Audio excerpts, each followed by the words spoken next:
발포 명령자 규명과 계엄군이 자행한 민간인 학살, 헬기 사격의 진실과 은폐 조작 의혹과 같은 국가폭력의 진상은 반드시 밝혀내야 할 것이다. 문재인 대통령이 어제 5.18 민주화운동 40주년 기념식에서 진상규명의 필요성을 거듭 강조했습니다. 진실이 하나씩 세상에 드러날수록 마음속 응어리가 하나씩 풀리고 우리는 그만큼 더 용서와 화해의 길로 가까이 갈 수 있을 것이라는 말도 덧붙였습니다.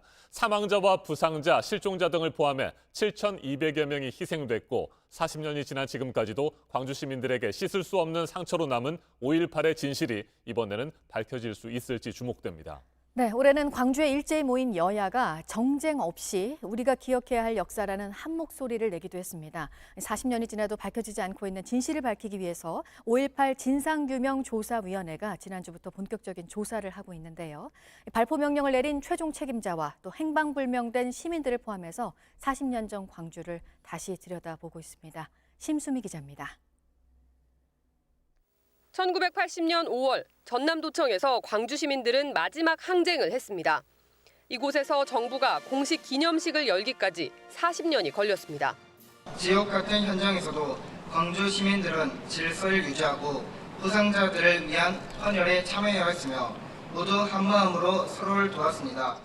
문재인 대통령도 참석해 도청을 지키다 쓰러져간 시민 한 명 한 명을 민주주의의 초석으로 기렸습니다.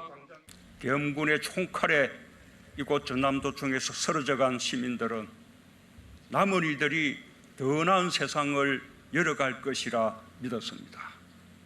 그러면서 국가폭력의 진상을 반드시 밝히겠다고도 다시 약속했습니다. 진실은 우리 사회를 더욱 정의롭게 만드는 힘이 되고 국민 화합과 통합의 기반이 될 것입니다. 문 대통령은 5.18 최후 항쟁 생존자였던 고 이연 씨의 묘소도 찾았습니다.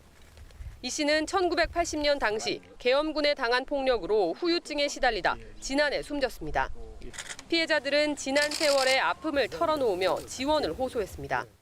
90년도까지는 폭도로에서 병원을 가지를 못했어요. 도립병원이라도 광주에 하나 이렇게 걸리고 그랬어요.